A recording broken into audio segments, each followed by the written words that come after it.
the tutorial. Dan Oron is going to talk about quantum imaging. So, Dan Oron.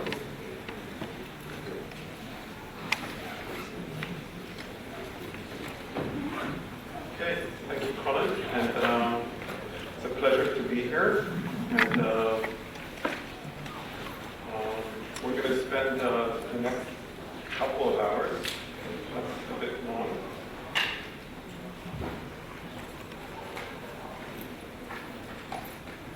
talking about quantum-like microscopy for what it's worth, right?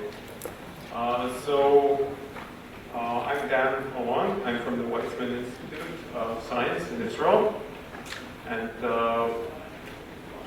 I've been working, on microscopy for many years, and I'm not sure completely that I can, really describe everything about quantum mechanics because, not much of only a fraction of this presentation is actually my own work. But I'll try to sort of run you through what's going on in the use of quantum mechanics for microscopy or for imaging. And the outline of this talk is sort of going to be like that. I'm going to spend about a third of this talk just going over classical stuff.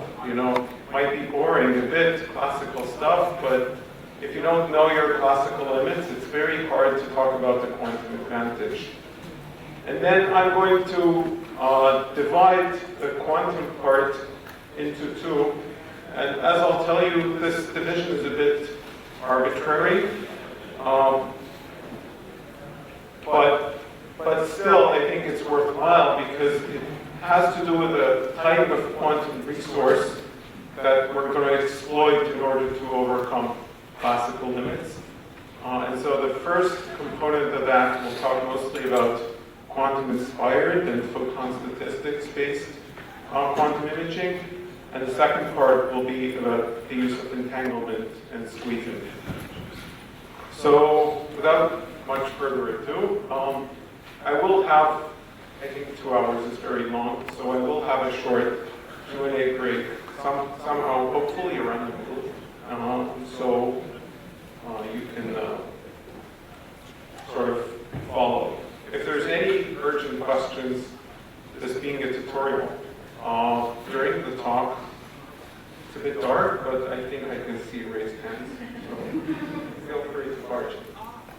Okay, so we'll start with a brief history of classical optical microscopy. And by a brief history, I'm going to go over 500 years of microscopy in like half an hour. So bear with me, and the reason that I'm doing this is, again, I want to sort of one-to-one give reference to a classical technique when I talk about something aiming at the quantum advantage.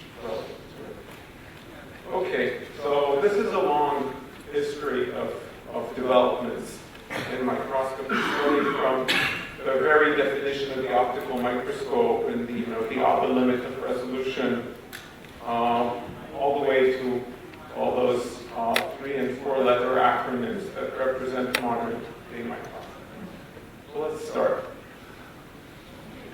Optical microscopy is an old science, right? And has a long history that dates, well, back to the invention of the microscope, but actually the use of a microscope as a tool, mostly to study biological systems, dates back to a bit later than the invention of the microscope. And if I had to pinpoint a point in time when optical microscopy became a scientific field, I would say that the publication of this book, Microscopy by Robert Hooke, 1665, is sort of that date, right? So that's the first well-documented attempt to take the optical microscope and learn something interesting about biological stuff from it. And if you're not familiar with this book, I strongly suggest just to Google it because it's really cool. These are hand-drawn images of stuff as it looks under the microscope. And Robert Hooke, among his many endeavors, Hooke's law and elasticity and stuff, also coined the term cell for cells. So those were the days when scientists knew more than just how to do one thing. And since then, there was a lot of development. Each type of development involving a certain aspect of what you look at under a microscope. So I'll just try to sort of run through some of these. So polarization microscopy was used in, say, diagnostics of gout very early on. And that involves adding one element, one more degree of complexity to the design of the optical microscope, right? So you now add a polarizer and an analyzer, and you look at your sample. And by doing that, you're looking at some different property, right? In this case, birefringence. But honestly, microscopy has not developed that much until mathematical formulation of what light is went on. And 17th century, 18th century, there was a big discussion about what light is, and the nature of what light is was only solved after Maxwell derived his set of equations, right, adding this last term of the displacement current, which actually showed that light is an electromagnetic wave. So I skip here 200 years of fighting about the corpuscular or wave nature of light. And this achievement by James Maxwell quickly led to this gentleman on the left here, Ernst Abbe, to write this paper, A Contribution to the Theory of the Microscope and the Nature of Microscopic Vision, a few years later, basically giving us the Abbe limit of resolution and explaining to us, the real nature of microscopic vision and also the limitations of using a microscope in the sense that you cannot resolve anything that is smaller than half the wavelength divided by the sine of the angle of the aperture. It's sort of amazing that in 1873 there were no equations in papers, right? So everything was text only. If you have not read this paper, I strongly just suggest to do that also, because it tells you how science evolved. And if you're a PI, tell your students not to write papers like Ernst Abbe did, at least not in the writing sense. In any case, Ernst Abbe basically applied Maxwell's equations to light under tight focusing. He understood the effect of the numerical aperture very well. And very fortunately, he had these two other men, Carl Zeiss and Otto Schott, next to him in Jena. So the three were at the same place at the same time. And they were able to make lenses, microscope objectives, following the designs of Ernst Abbe, and actually get very, very close to the diffraction limit in a few years. And so this paper by Abbe is maybe the beginning of the era of optical microscopy being quantitative. And you could say that the era of quantitative optical microscopy almost came to an end a few years later when the resolution limit of the optical microscope was obtained, right, or reached. And so it seems like there was not much to do in optical microscopy anymore except use it because, the resolution has been set, the resolution limit has been set and reached. It's sort of amazing that this was the picture for 120 years going on from this, but we'll get to this in a few slides. Right, so a reminder on resolution, what resolution is. If you have two sources, you can resolve them if you're able to tell them from just one source. We'll get back to this kind of description later. But then there's two criteria that were developed at the time, the Rayleigh criterion, basically resolving two point sources, and the Abe criterion, which is resolving a grading. Mathematically, they're a bit different. Personally, I prefer the Abe criterion because it's better defined, right, with the questions of deconvolution. But this is a long discussion of whether you prefer real space or Fourier space. So when is the Abe limit valid? Of course, if you read Abe's paper, there's a bunch of assumptions that are either explicitly put or implicitly stated in there. For example, linear optics, because nonlinear optics has not been imagined yet. The sample is time independent. The illumination is homogeneous. There's no extra information arising from other sources. And one important implicit assumption is classical physics. And that's because quantum mechanics was not invented yet in 1873. So in principle, each one of these is a loophole to break the Abe limit. And this was realized much, much longer. And also well recognized by the Nobel Prize in Chemistry in 2014. Okay, so now I'm going to go through a few achievements that set the ground for, for what I'm going to talk about in quantum microscopy. And the first is phase microscopy. I think that's sort of the first time that the design of the optical microscope was really modified, and this was well recognized by the Nobel Committee that decided to give Fritz Zernike the Nobel Prize for the invention of phase microscopy. So I'm just going to read from this because I think this is the essence of scientific advancement or scientific evolution.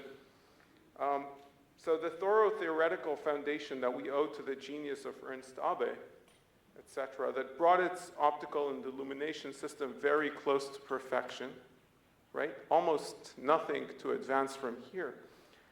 And then there's, a bit later, there's another paragraph. But even Abbe's theory had a gap, for it took into account only those conditions in which, et cetera, right? So you could have used this sentence for the super resolution Nobel Prize, but this is written in 1953 about Fritz Zernike's phase contrast microscope. So Zernike's phase contrast was really the first to modify the classical system by inserting an optical element in the Fourier space, and therefore enabling new functionalities, right? So that's a piece of genius there. Okay. Following a bit later, following that came the age of fluorescence microscopy. I don't have to describe fluorescence microscopy in this audience, but this is a true breakthrough because now you can look at things background free. You can excite a fluorescent molecule and image it with unprecedented precision and unprecedented sensitivity to whatever you label. And it has this range of advantages that have made it the workhorse of optical microscopy. And especially it was also recognized by the Nobel Prize in 2008, the fact that you can now use endogenous fluorophores like fluorescent proteins in order to monitor cellular activity and gene expression. Right? So fluorescence microscopy has become completely dominant in optical imaging over the last few decades.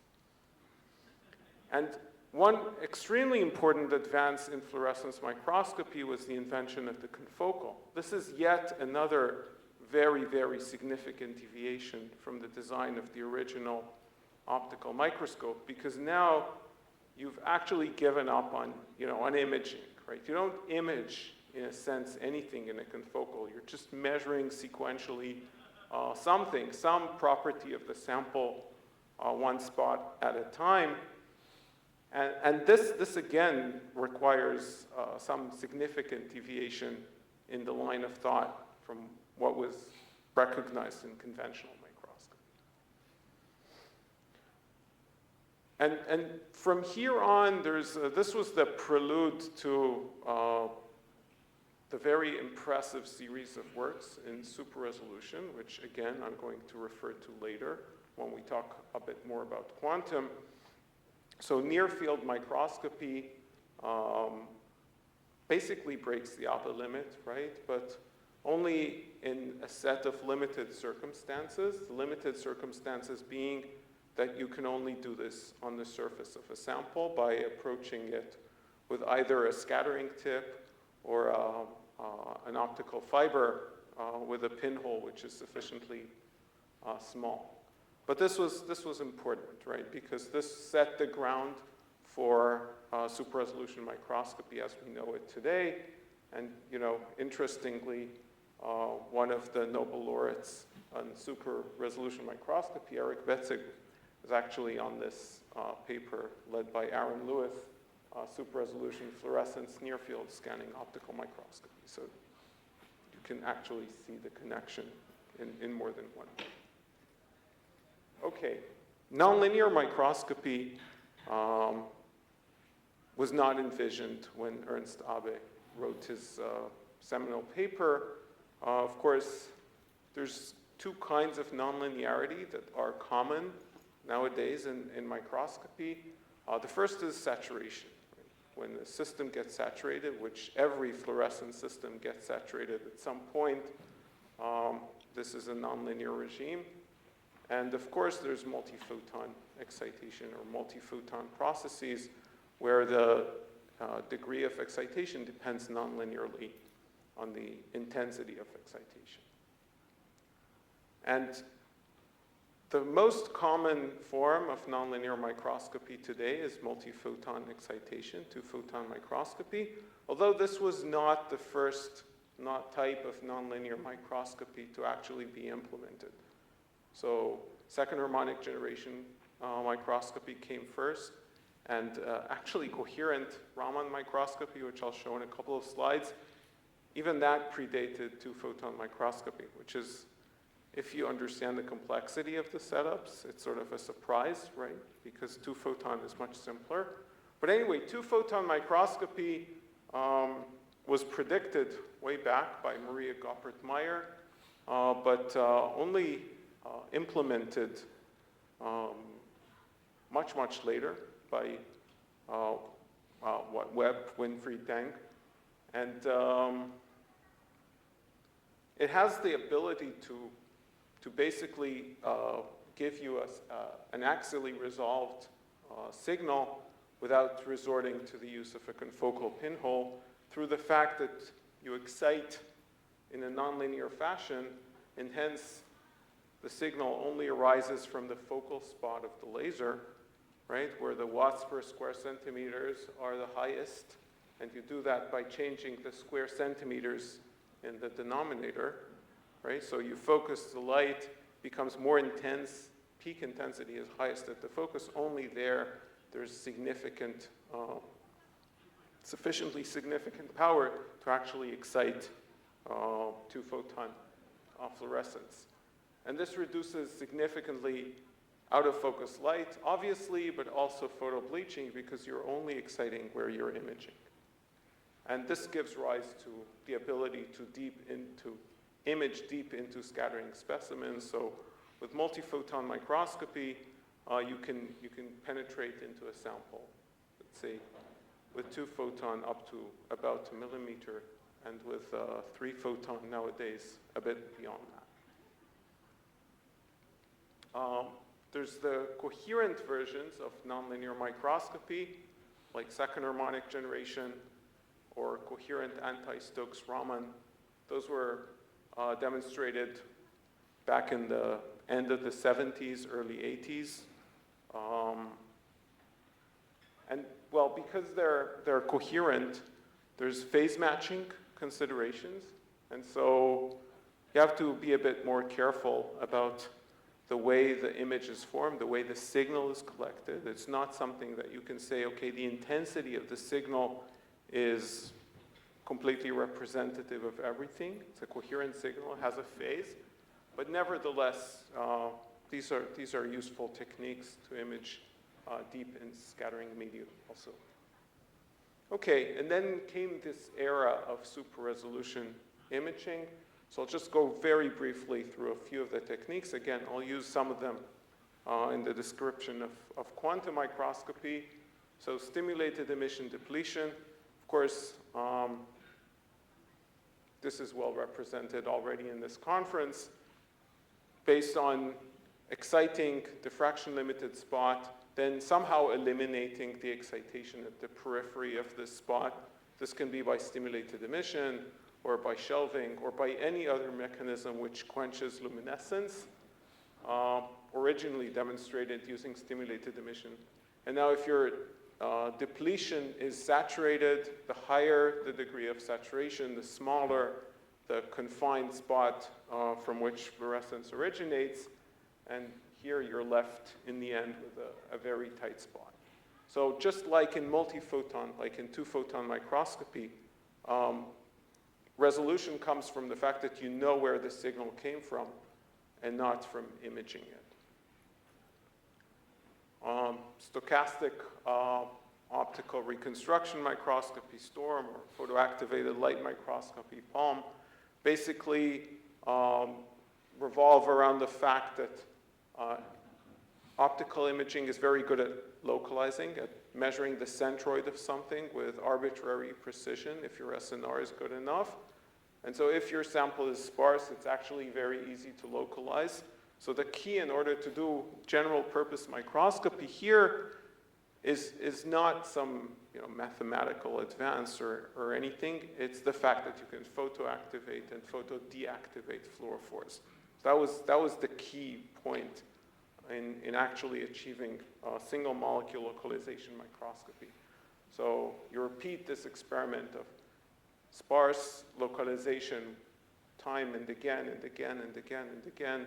And then once you've accumulated enough statistics about this, you can generate your super resolved image. An interesting relevant technique to this is based on not induced, so here you're inducing the fluorescence and then the deactivation. In fact, the deactivation here, so the step going from here to here is linear. The step going from here to here is nonlinear. It's saturated. You deactivate every single molecule. So single molecule localization microscopy also implies nonlinearity. But in stochastic optical fluctuation imaging, you don't need that. Right? You're just using the natural fluctuations of fluorophores and use the fact that every fluorophore fluctuates. Right? It's something natural. For example, every dye molecule undergoes intersystem crossing and then goes back to the singlet manifold and hence is dark for short periods of time. But typically the fluctuations are independent for different molecules. So if you look at the statistics of the fluctuations, you're looking at higher moments. So now instead of the intensity being the contrast, the variance becomes the contrast. So you're imaging, instead of the intensity of fluorescence, the variance of fluorescence. This gives you extra resolution because the variance depends on the point spread function squared. And you can go here with higher and higher orders of the variance. Right? Variance is just second order. You can look at higher order cumulants. In principle, they represent something about the object. It's not really clear what exactly, but they represent something about the object. And then there's structured illumination microscopy. That was actually predated fluctuation microscopy and single molecule localization. If you want, it's just based on this very simple principle that if you have a Moiré pattern, you can actually resolve things using this Moiré pattern, right? So if I'm to shrink this, it's very hard to see the stripes here from afar. but actually the Mouret pattern is still resolvable. Right? And you can extract some info about the underlying object by using structured illumination on top of a structured object, which gives some Mouret pattern. Of course, you have to somehow demultiplex this Mouret pattern. And that you do by accumulating multiple images with shifted variants of this gradient. Okay, so after 1.5 hours, we're done with classical physics, right? So I'm going to talk now about quantum mechanics and quantum imaging. And the first thing to talk about is the quantum resource that you're going to use. And I'm going to borrow from this paper by Dowling and Milburn, who talked about the first and second quantum revolution. And, they claimed that the first quantum revolution had to do with understanding the basic principles of quantum mechanics, Heisenberg uncertainty, wave-particle duality, etc. The second quantum revolution involves converting that into technology. So quantum technology. That's definitely the era where we're in today, when quantum computing companies are worth billions of dollars in the stock market, even though, well, to be honest, they haven't really sold many products. I think there's a bit more to this. So I recently heard a talk by Alana Spee, who's another Nobel laureate, who talked about first and second quantum revolution, again referring to this paper, but a bit differently in the sense of talking about the quantum resource. And so you can use the fact that, let's say, light is quantized, right? That energy comes in small, indivisible packets of energy, which we call photons. But there's less of a complexity in that than when you talk about entanglement, which is a correlation between two separate photons, which are in a state where their properties are interdependent on one another. And if you measure one, you know something about the other. So there are two sort of degrees of complexity here. One which has to do with quantization of light as it is. The fact that light is not a wave, but rather a stream of small packets of energy, which we call a photon. And the second, which has to do with entanglement or with squeezing, with more advanced, if you want, or more deep realizations of quantum mechanics. So I'm going to take advantage of this sort of division and divide the next topics that I'm going to talk about into, poor man's quantum, dealing only with the fact that photons are photons, indivisible packets of energy, and then some of the more advanced techniques which have to do with squeezing and entanglement.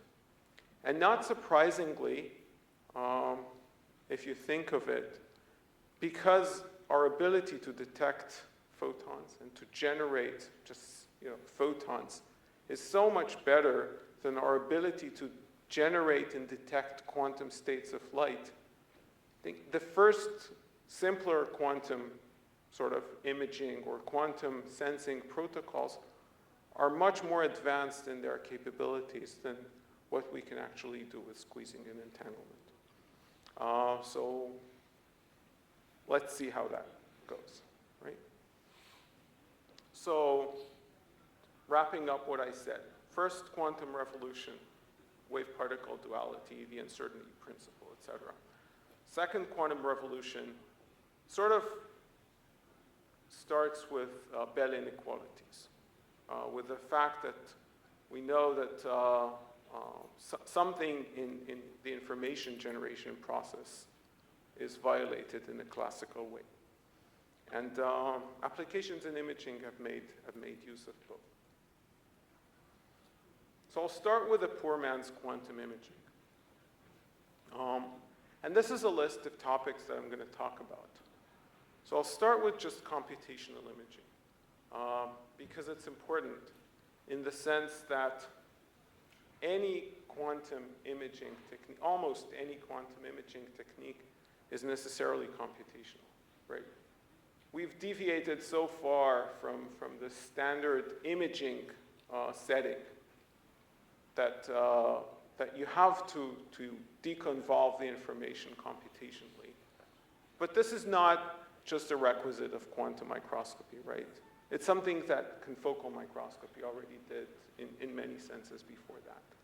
And then I'll talk a bit about the Kramer-Rao bound and the quantum Kramer-Rao bound, which are two concepts from information theory that sort of tell us what are the limitations of what we can do.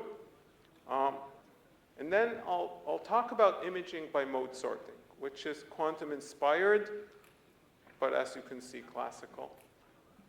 And then talk about a range of techniques which can use the fact that photons are photons to break the Abbe barrier or other limits. Okay, so computational imaging. Essentially, we're used to a system where we first grab an image, we image a system, and then, if needed, we perform some image augmentation, right? We perform deconvolution or some denoising on the grabbed image. But in computational imaging, things are different in the sense that data acquisition and data manipulation, they're not sequential processes. It's not that you first image the object and then deconvolve, right? The whole process of image acquisition goes on differently. And we're actually familiar with that. Last time you got your CT scan, the output of a CT scan is a 3D image of your body. But actually, there was no 3D imaging involved in at any point there, right? Or tychography is a similar thing. I'll show that. Structured illumination is also that, right? You never image the object in structured illumination. You sort of look at variations of the object under various illumination procedures, and then you use numerical composition in order to generate the image. And these are two nice examples of computational imaging, which I like. The first, completely classical, both of them, right? The first is this diffuser cam concept that Laura Waller pushed forward in the last few years, right? Instead of, I want to image, what is the problem? I want to image this 3D object. I have only a 2D detector. The object is sparse, right? It doesn't occupy the full space. But I want to somehow map this information over here onto a 2D detector. So there's many ways to do this. For example, light field microscopy can give you a 3D image on a 2D detector. But the genius of the diffuser cam, of this invention by Laura Waller, is she said, okay, let's just take anything that scrambles the object enough so that information about the object is completely spread over this entire 2D detector. Well, what a better way to do this than just to insert a diffuser? So a diffuser seems to completely wash out all the information, but actually it's a deterministic washing out of the information. So now if you take this diffuser, there is a point spread function to this diffuser. It's a weird point spread function, but it exists. And if you calibrate the system, if you know the point spread function of this diffuser, you can use an algorithm, basically an optimization algorithm, to find what is the object that is most compatible with this weird speckle pattern that you got here. and then you can retrieve the object, right? If you want, it's imaging completely worked in reverse. But imaging, in a sense, is always an optimization algorithm. It's a Bayesian way of thought. What is the object that would generate this kind of pattern? But by doing this, you sort of relieve yourself from the limitations of, some of the limitations of, the practical use of a particular lens or a microscope objective design, right? You don't relieve yourself of the limitations of physics, but you can use a very modified system design. Another nice example is X-ray tychography. So tychography basically overcomes the fact that we don't have good lenses in X-ray. So what do? You take a diffraction pattern, then you take multiple diffraction patterns of different parts of the same object, right? So it's very hard to get from a diffraction pattern to the object, even though mathematically, if you have a finite excitation region, you can actually get back from the diffraction pattern to the object. But this algorithm of going back from the diffraction pattern to the object, which involves phase retrieval, is very unstable. But you can somehow stabilize the algorithm by taking advantage of redundancy, right? You're illuminating multiple times the same region of the object. And this redundancy gives you extra X-ray equations if you want, right? Because you know that the object reconstructed from this illumination pattern, the object reconstructed from this illumination pattern should overlap here in the center. But again, you never image, right? It's all about numerical reconstruction. What is the most probable object that would generate this kind of pattern? Okay, and the fact that you use these kinds of principles in computational imaging makes imaging, if you want, a mathematical optimization problem.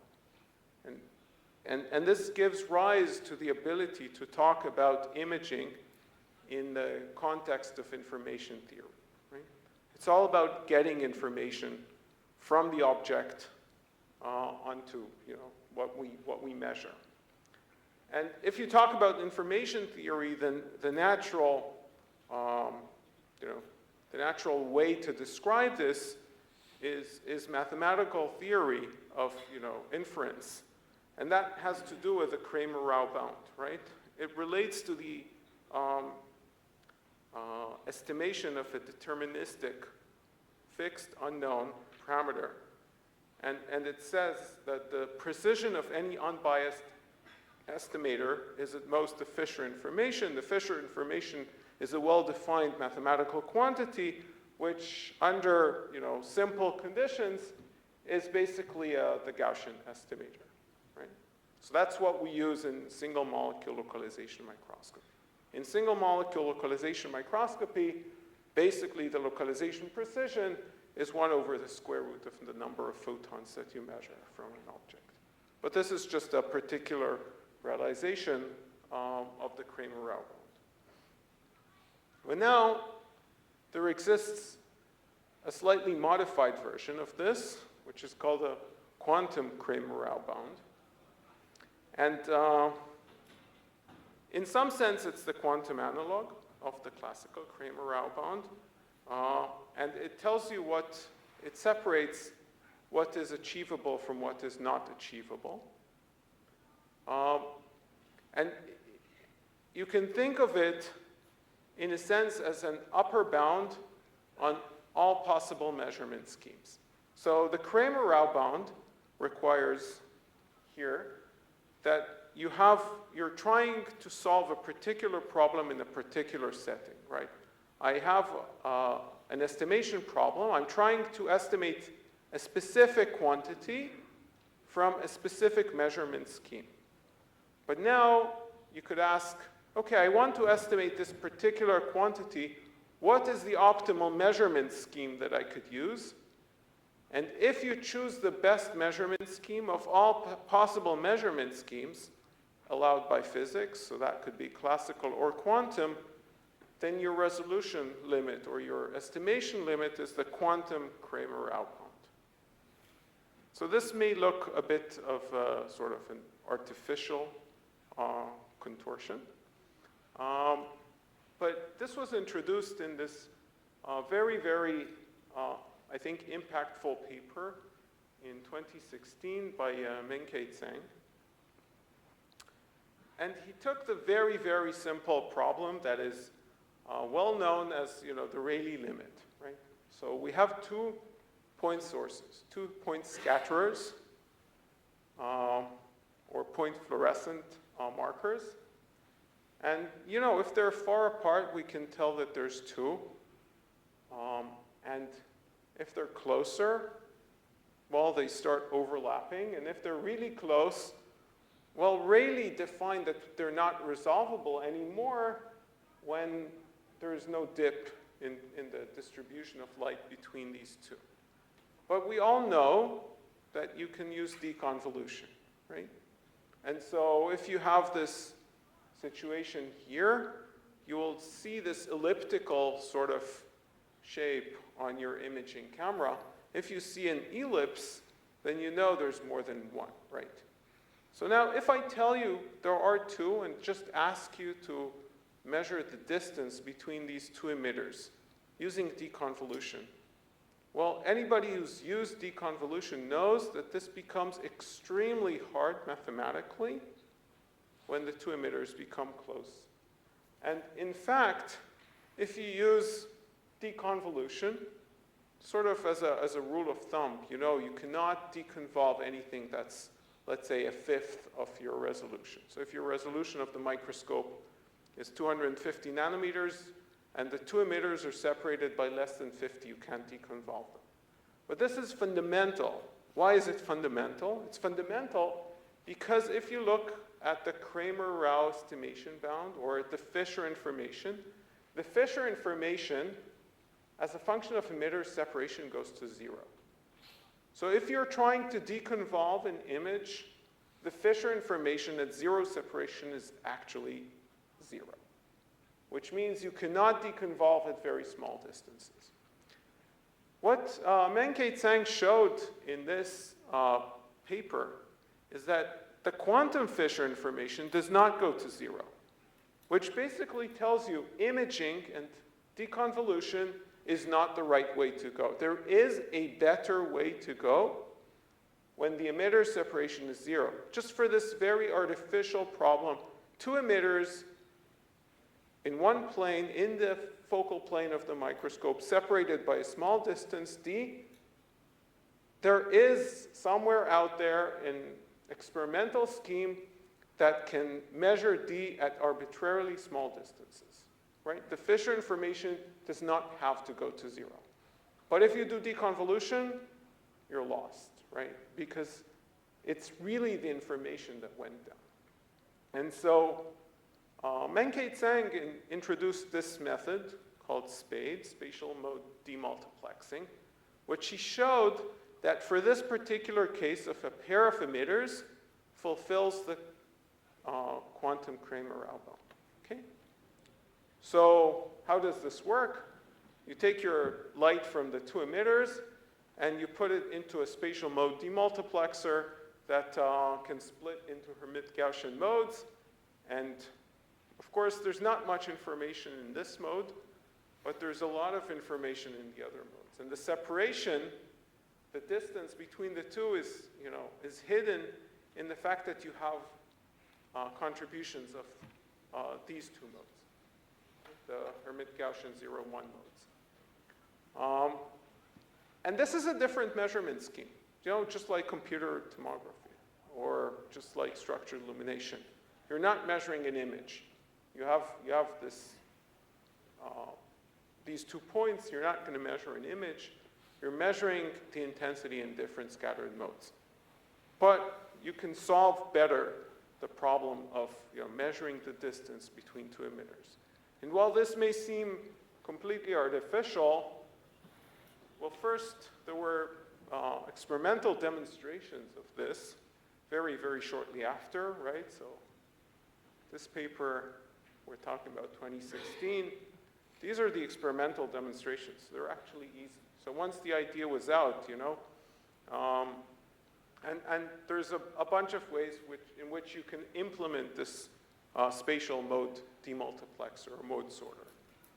These are some examples of those.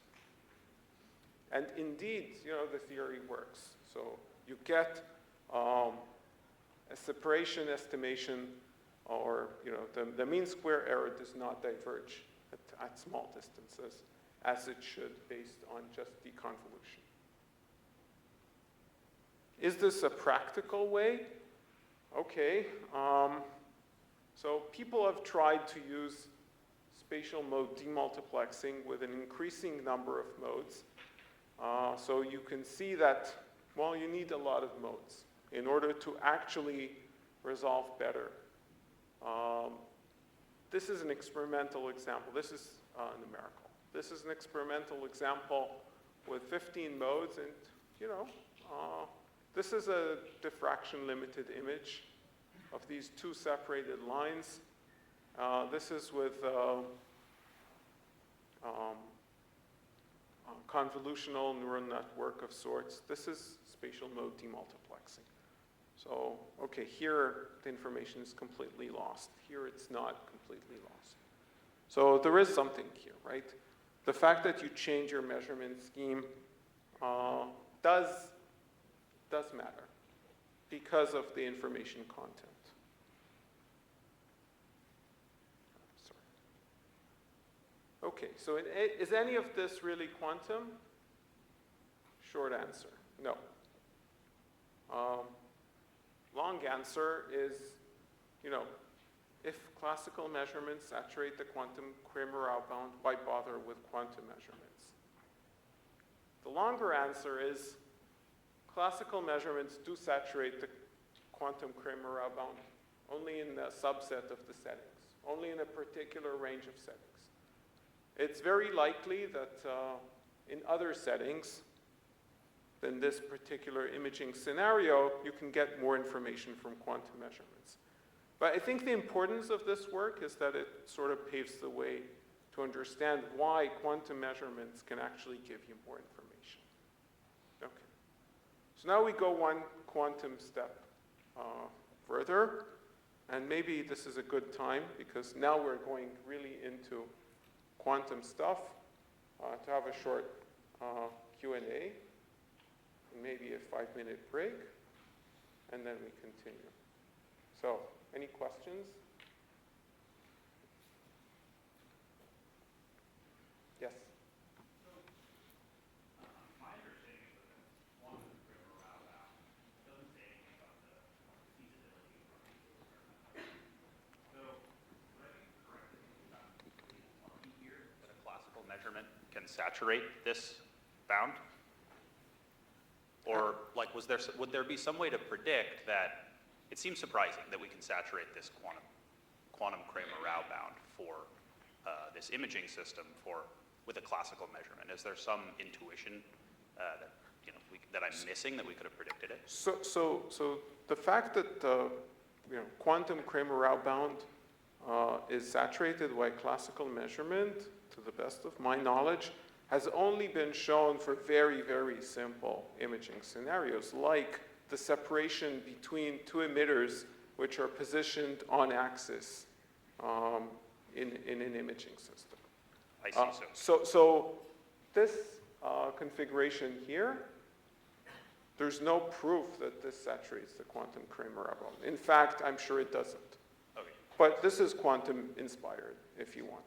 But the interesting point here is that in this particular case, you can show mathematically that the classical measurement can saturate the quantum Kramer-Rao bound. So I guess that's just because of all of these assumptions. It's because it's a very, very simple problem. Two emitters, only two emitters, you have the knowledge of that, and they're separated a distance, and their centroid, the center of mass of these two emitters is exactly on the axis. And actually, it has been shown that classical measurement can also saturate the quantum limit if you have two emitters separated in Z exactly on axis. But that sort of spans the range of problems where explicitly showing that the quantum Kramer-Rao bound is saturated. So for basically all real experiments, we should expect some advantage with using I quantum measurements. completely agree. Okay. Yes. Thank you. Other questions?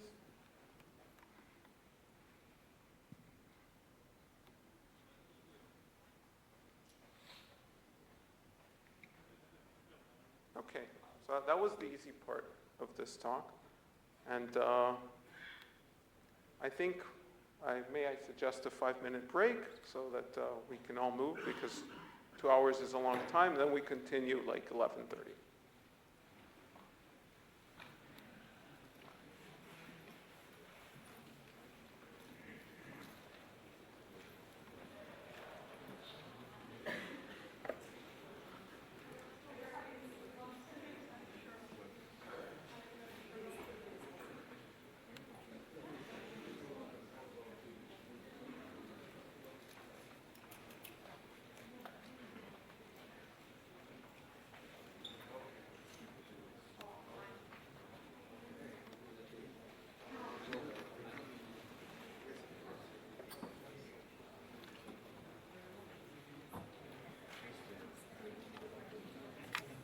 Real quantum parts. And like I said before, I'll start with just exploiting the fact that photons are photons. And it was sort of believed, right, until not too long ago, that if you want to extract extra information, which is really quantum, this involves basically 3 steps, right? You have to prepare a quantum state of light, have it interact with your sample, and then do quantum detection of that state of light. And this sort of scenario of first prepare a quantum state of light, then have it interact with your system, then detect it. This scenario is something that came out from, quantum optics labs. So labs where people actually use quantum light in order to interact with quantum systems. That would be labs dealing with superconducting qubits, with cold atoms, with nowadays quantum communication, quantum computing, quantum cryptography. And this adds a lot of complexity, right? Because you have to prepare a quantum state of light, whatever that may be. That's not easy. Then you have to detect the quantum state of light. That's not easy either. Concepts like, even if you don't know what I'm talking about, quantum state tomography, etc. One realization that makes it easier to implement quantum methods in microscopy is the fact that was sort of not observed that any fluorescent microscope actually employs quantum states of light. So this is because we observe photons. In a sense, somewhere down the line, there's single photons involved. So I'm going to start by exploiting this. And for the explanation purposes, I'm going to start with a brief history of photon correlations. So the use of photon correlation dates back to these 2 people, Hanbury Brown and Twiss, who back in the 50s proposed a way to develop a new kind of telescope that can better measure the angle that a star subtends in the sky. Okay? So normally, if you want to image a very distant star, you need a huge telescope. But since we know the star is more or less a spherical object, they showed that you don't actually have to use a huge telescope. You can use two small telescopes and vary the distance between them. So how does this scheme go? Take your two small telescopes, measure a measurement of the correlations between the measurements of these two single photon detectors, observing the light from each of the telescopes as a function of distance. And this story, just like many other quantum measurement schemes, the funny story with Henry Brown and Twiss was that they submitted this proposal multiple times in the UK for funding and got rejected every time. Because, this is not physics, right? And so, in the end, they left to Australia, where their research was funded, published this paper, and the rest is history. This was really foundational in quantum mechanics. The fact that information is also present in correlation measurements, in the second moment of the measurement, and not just in intensity. So why does this work? There's a purely classical explanation due to, basically, this is my variation on the explanation due to Henry, Brown, and Twiss, right? You have a star, and you have your two detectors. This is the star, right? Or the angle subtended by the star. And, a star emits classical light, right? There's nothing quantum about the light that the star emits. However, a point in one side of the star generates, if you have two pinholes, these are represented by the two telescopes here, generates a diffraction pattern. And a point in the other side of the star generates a diffraction pattern. If the star is sufficiently small, these two overlap, and you can see oscillations here. That's the correlations between these two detectors that you would be able to see. If the star is too big, okay, these wash out like sine x over x, which is exactly what you get here in the measurement. But the discussion about the results of Henry, Brown, and Twiss gave rise to these quantum explanations, right? And to the concept of path interference, right? There's interference between these two paths. A photon from A hitting detector B and the photon B hitting detector A, and the photon from point A hitting detector A and the photon from point B hitting detector B. So it's about distinguishability. If these paths are not distinguishable, you have quantum interference, quantum path interference.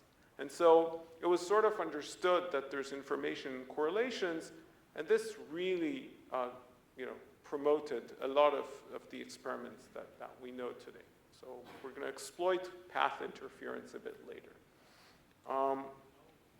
And this really set the ground for a lot of today's quantum optics. So why is fluorescence microscopy a quantum, always a quantum microscopy apparatus? That's because a dye molecule or a fluorescent protein or anything else that you might have to label something in a cell is itself a quantum emitter. What is a quantum emitter? It's an emitter only capable of emitting one photon at a time, right? Obviously, a dye molecule, if it emitted a photon, immediately after that emission event, it's in the ground state, can't emit a second photon, right? It takes it time to get re-excited to the excited state. How long? The radiative lifetime, because of time reversal, if you want. And so, how do you know that this dye molecule is a quantum emitter? You use something called a Henry, Brown, and Twiss interferometer, which is not an interferometer at all. It's basically a beam splitter and two single photon detectors, hence Henry, Brown, and Twiss. And now you look at the correlation between the two photon streams. And if this is a quantum emitter, a single quantum emitter, you know that you'll never get two clicks from these two detectors simultaneously. Why? Because the photon emitter is not, the single photon emitter is not capable of emitting two simultaneous photons. And this gives rise to this phenomenon called anti-bunching. If you look at G2, the cross-correlation between these two detections, basically the photon stream autocorrelation function, it's going to have a dip at t equals 0. Because the molecule is not capable of emitting 2 photons simultaneously. Right? You can think of this as you know, any statistical phenomenon, right? What is anti-bunching? If you want to see if you're running the pool and you want to see if this guy's doing a good job, you don't have to go up the tower and watch him. You can just look at the kids entering the pool, right? If they're entering the pool one at a time, if they're anti-bunched, if you want, then you know this guy's doing a good job. So this is anti-bunching. You can have bunching, like this guy letting people to the pub in groups, right? This is bunching. That's what Hanbury, Brown, and Twist used. But we're going to use anti-bunching. Why is anti-bunching quantum? Anti-bunching is quantum because if you think of the photon stream and you count how many photons there are per unit time and plot a histogram of the number of photons per unit time, that histogram is going to be narrower than shot noise. Hence, classically disallowed. Okay? The variance of the number of photons per unit time is less than shot noise. That's a bit surprising. But it tells you that anti-bunching is a completely quantum phenomenon. You cannot have anti-bunching with classical light. Hence, we have a quantum resource in every fluorescence microscope just because every emitter in the sample is a quantum emitter. And now we can look at the deviation of this photon stream from what we would expect from a classical source. Let's say this laser pointer has a Poissonian distribution. So the number of photons emitted from this laser pointer at every unit time is distributed by a Poisson distribution. If you look at the classical source, like a lamp, it's super Poissonian. Actually, this is what Dertinger and Enderlein and Weiss used in stochastic optical fluctuation imaging.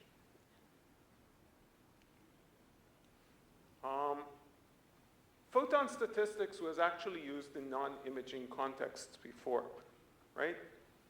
How can you use it? You can use it to count emitters. If you have a single emitter, I told you, the anti-bunching phenomenon, or the dip in the correlation trace, goes down to 0. But now if you have multiple emitters, well, you can now have 2 photons arriving simultaneously, but the number of photons arriving simultaneously will be smaller than the number of photons arriving non-simultaneously. So there's a dip here in the distribution function, the G2, the photon correlation function, but the dip doesn't go all the way down to 0, and it's easy to show that it goes like 1 minus 1 over n, which enables you to count, assuming the emitters are identical, how many emitters there are. So how can you use this in an imaging setup?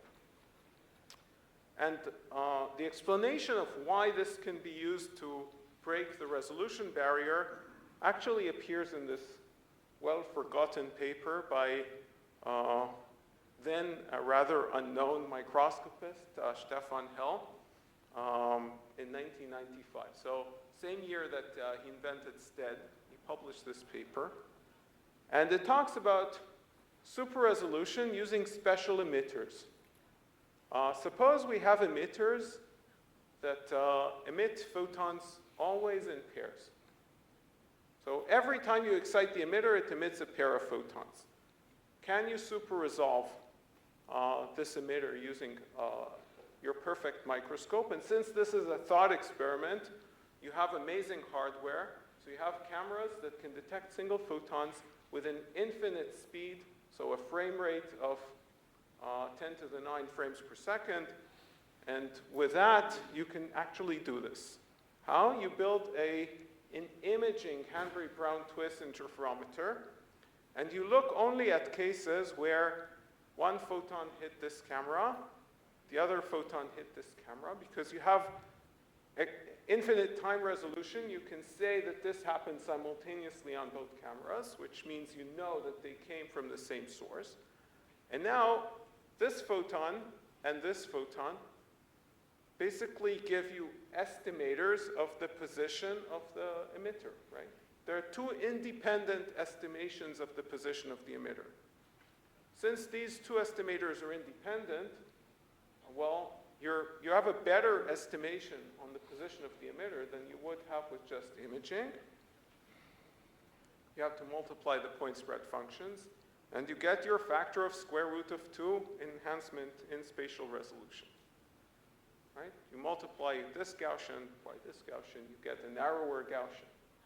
Unfortunately, we don't have any of the components here, right? We don't have emitters that always emit photons in pairs, and we don't have cameras that do infinite frame rate, single photon sensitive.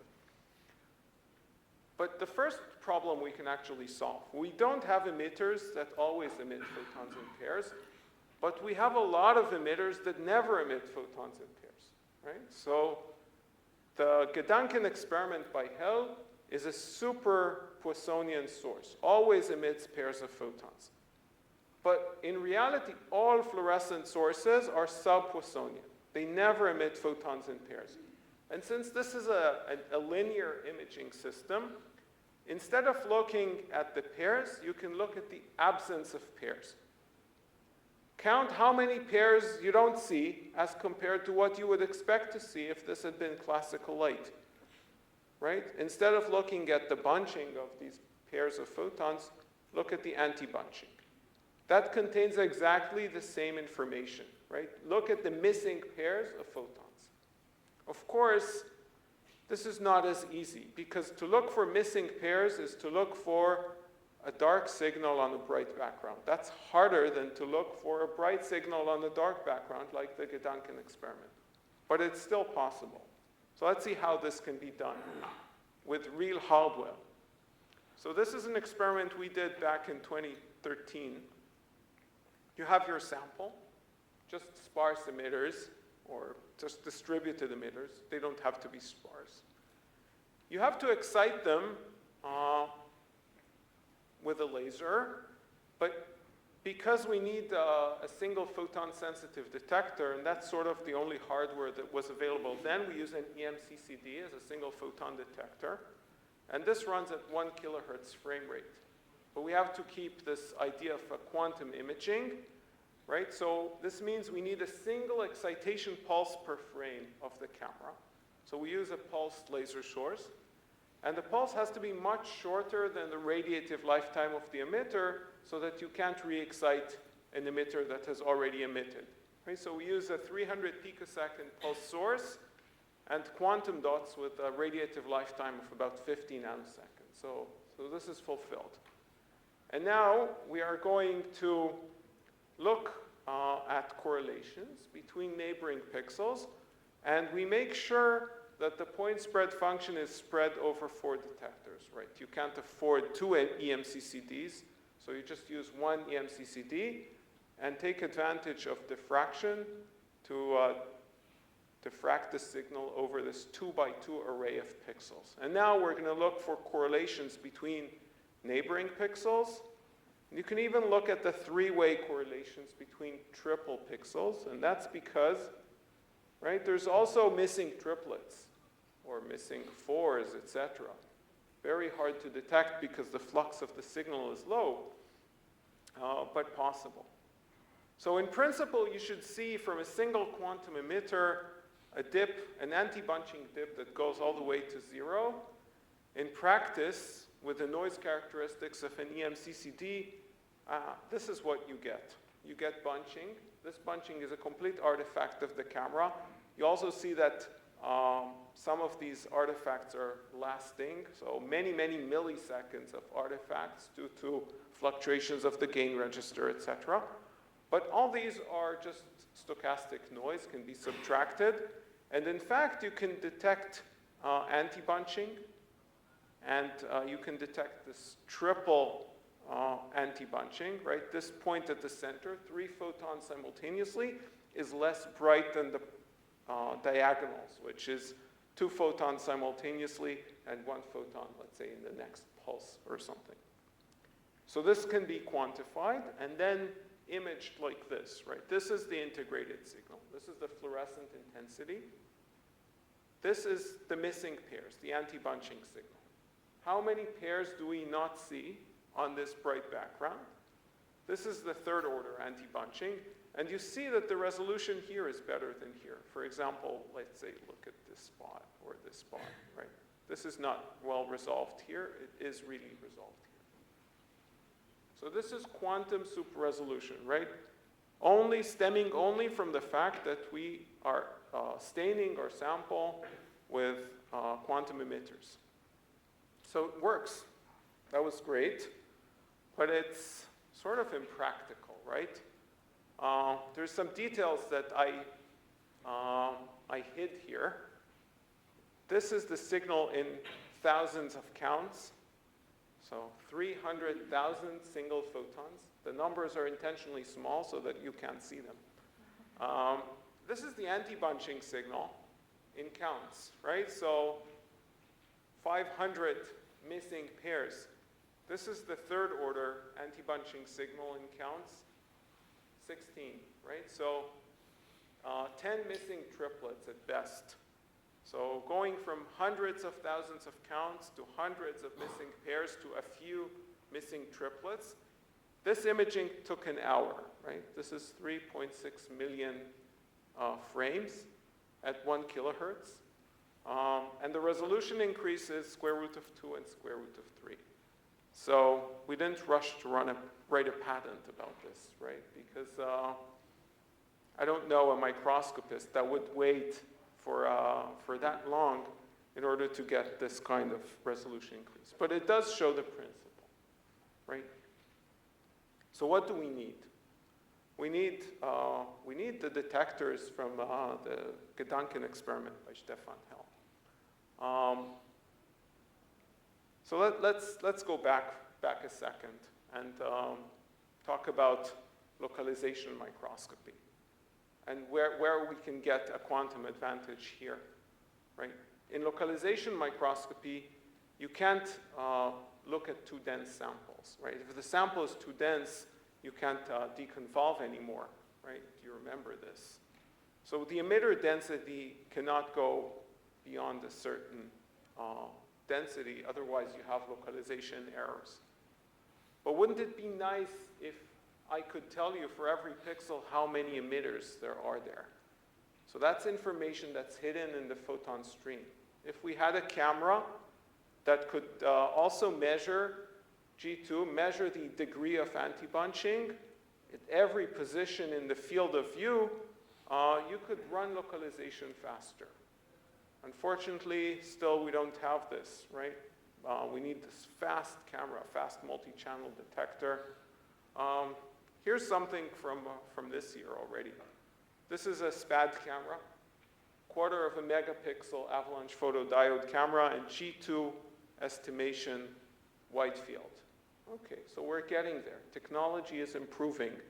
So this is a field of view with quantum dots. These are single quantum dots. These are points where you have many quantum dots. G2 is close to 1 here and close to 0 here. And this is a challenge because these are very, very noisy detectors.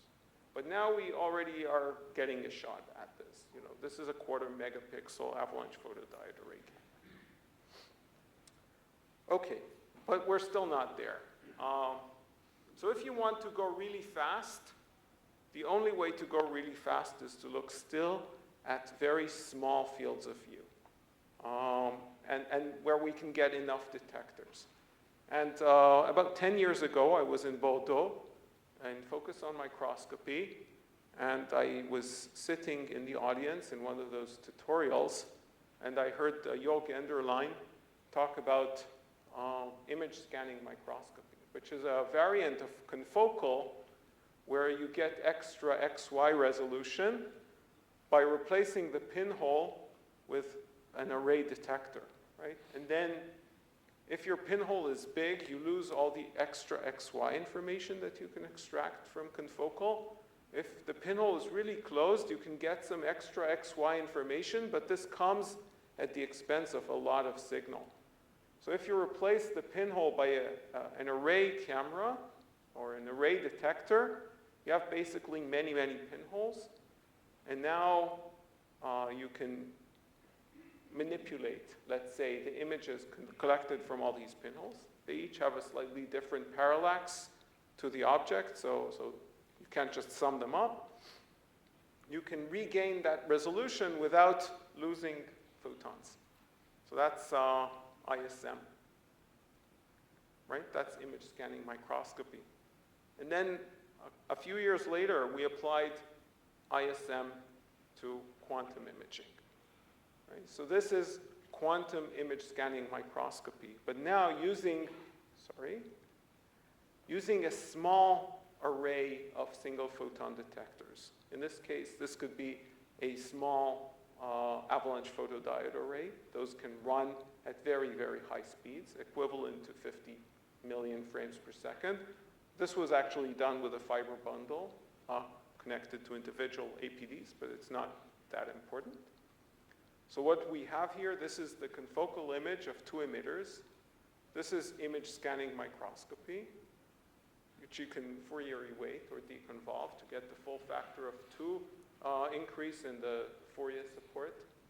This is the quantum version. So now we're looking at the anti-bunching signal, but this can be done almost, okay. This can be done quickly. This is at 50 milliseconds of integration per pixel, but this was a first demo. Now we can do this with 3 to 5 milliseconds of integration per pixel. Of course, you can Fourier weight.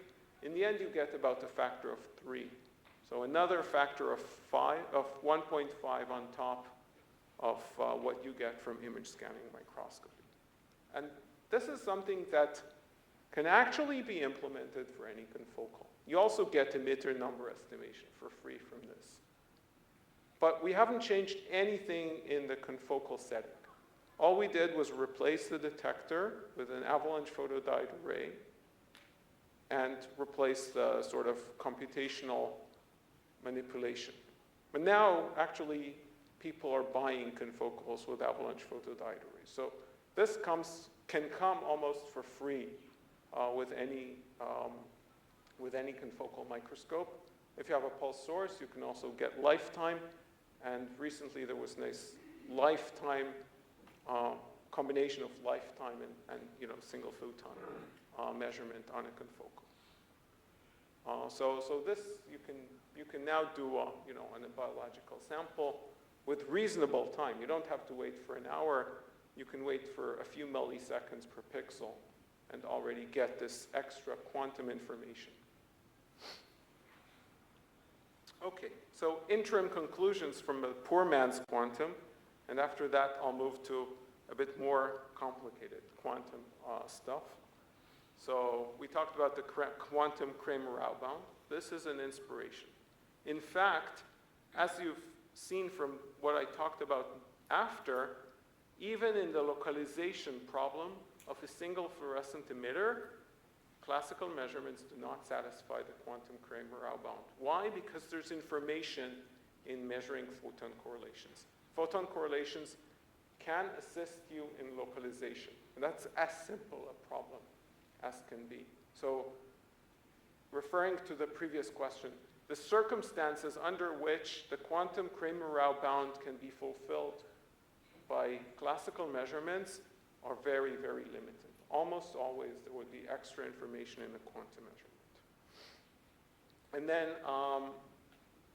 I spoke about the fact that light is composed of photons and that almost every fluorescent source is a source of quantum light because of anti-bunching makes fluorescence imaging already a system that is amenable to quantum improvement almost immediately.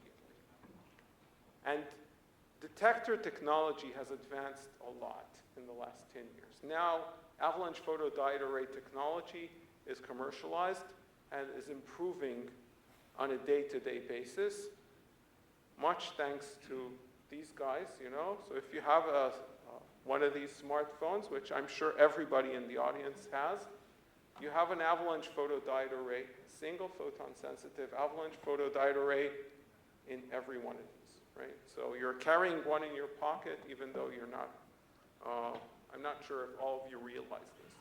So single photon sensitivity in array technology and imaging technology is already a reality, soon to be implemented in your autonomous cars and whatever. And that brings some forms of quantum imaging very, very close to implementation.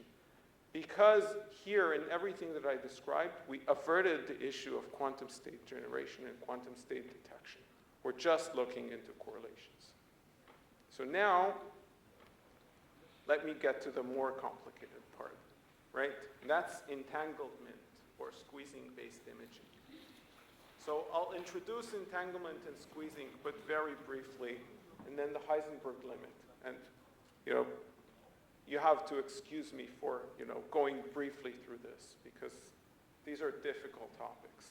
And then I'll talk a bit about some techniques, very, very briefly, only to give you sort of a flavor of where present-day quantum imaging is. So ghost imaging, entangled two-photon absorption, noon state imaging, squeezed light, momentum and polarization entanglement, etc. And then maybe, time permitting, I'll talk a bit about practicalities, which are harder to talk about in this setting.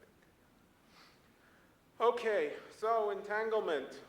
Entanglement is the fact that two systems cannot be spoken of as two separate systems.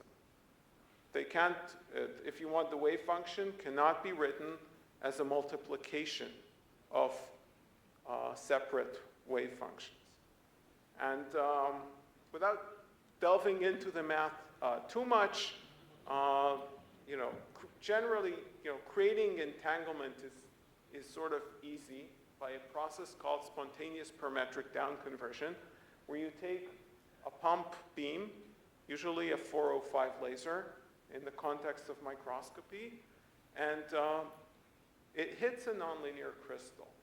The nonlinear crystal is the inverse of what this would have if this were a green pointer. So green pointers, it's actually 1064 laser doubled usually, 1030 laser doubled. So this is the inverse of second harmonic generation. You take this pump photon, you break it down into two photons, but you have to conserve momentum and energy. And this gives rise to non-trivial correlations between these two photons that are generated in this event. These can be classical correlations, or under certain circumstances, they can be entanglement. Okay? And they can involve correlations in momentum space, in energy and time, in polarization, you know, so this depends on the nature of the crystal and the geometry.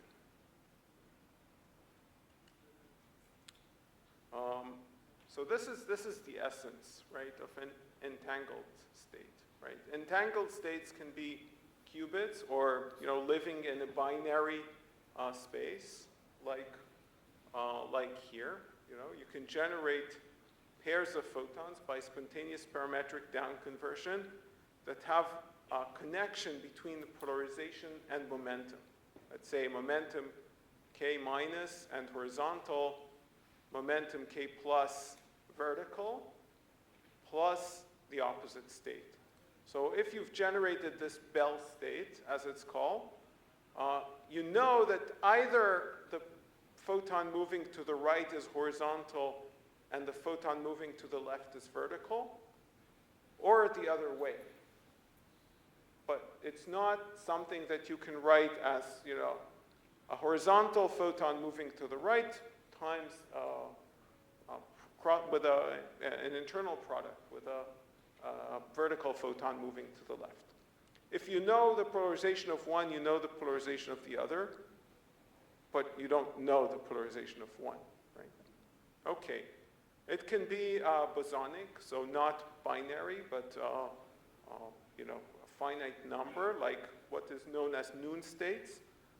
You generate an interferometer, and the output port, you don't know the number of photons, but you know that all of them went one way. Yeah, so I don't know how many photons are here. I know that if one of them went here, all of them went there in this path. If one went here, all of them went the other path. But I don't know which path. Okay? So n in one path, 0 in the other, plus 0 in one path, n in the other. That's why it's called a Noon state. Okay? Just N-O-O-N photons. And can be in continuous variables, like time and energy. Harder to explain here. What is squeezing? You generate squeezing when you take something like this output of spontaneous parametric down conversion and amplify it. And by doing that, you can get sort of the noise into one quadrature and not the other. That's a bit of a hard concept, right? But you can get increased phase noise, but reduced amplitude noise in Fourier conjugate sort of domains. And this is something that is used nowadays, for example, in LIGO, in the gravitational interferometer. You can get, you don't care, because you measure intensity, you don't care much about phase fluctuations. You just care about intensity fluctuations. So it's better to have a beam with reduced intensity fluctuations and enhanced phase fluctuations. Okay. So these are the kind of resources that you can make, that you can use. So now let's talk for a second about the Heisenberg limit.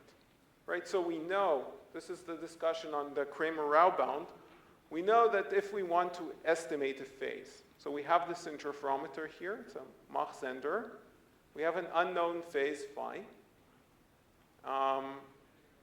and we measure here with a single photon sensitive detector. Essentially, the number of photons going into this arm contains information about this phase, right? But if we want to estimate this phase, we can send in photons one at a time,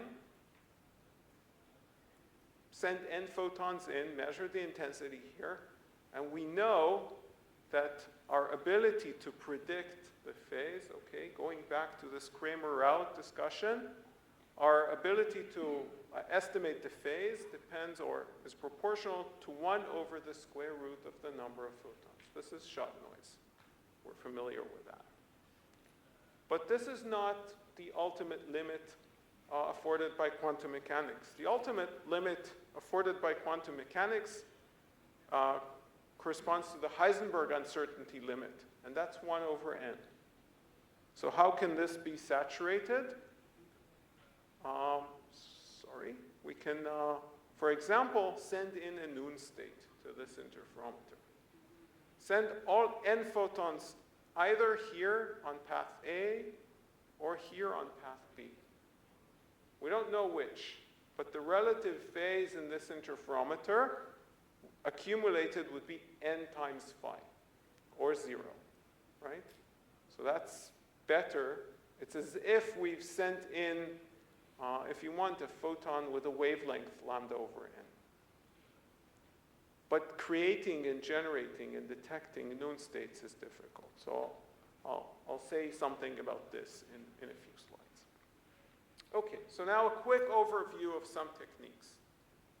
The first time that spontaneous parametric down conversion was used is in something called ghost imaging. What is ghost imaging?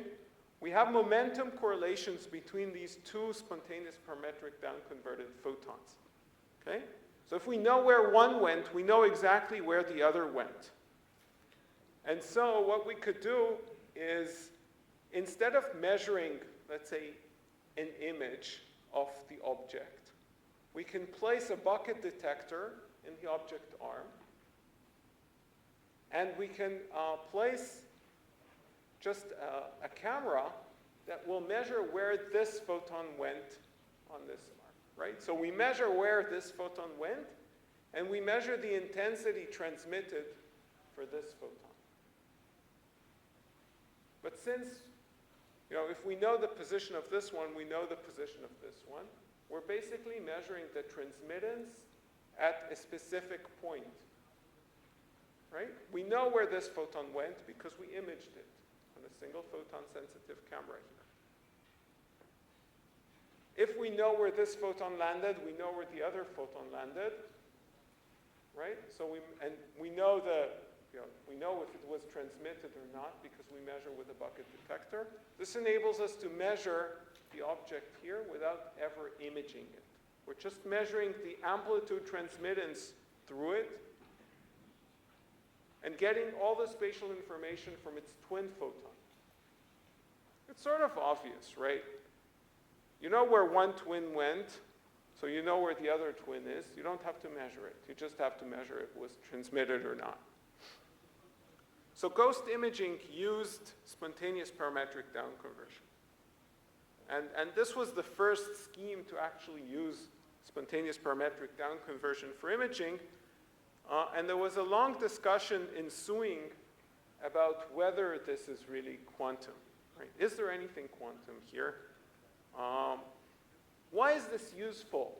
Right? It sounds like a weird way of imaging, right? To circumvent imaging because you have two photons, twin photons. You measure one, you not the other.